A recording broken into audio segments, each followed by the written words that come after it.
এই যে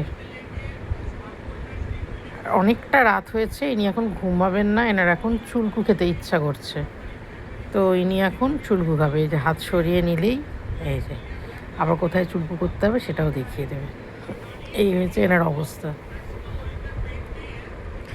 মা ঘুনু করবি না, আসো আমার কাছে আসো, এটাকে বালিশ পেটিতে বালিশ আছে তো, এখানে পাতা আছে বালিশ, আসো। আমরা সবাই শুয়ে পড়েছি মা, আবার সকাল উঠে চুলকু করে দেবো। হ্যাঁ মা,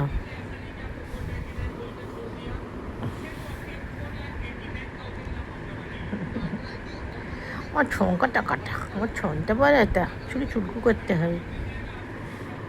হাত ব্যথা হয়ে গেল আমার চুলকু করতে করতে, আমি চুলকু আর করতে পারছি না। আচ্ছা,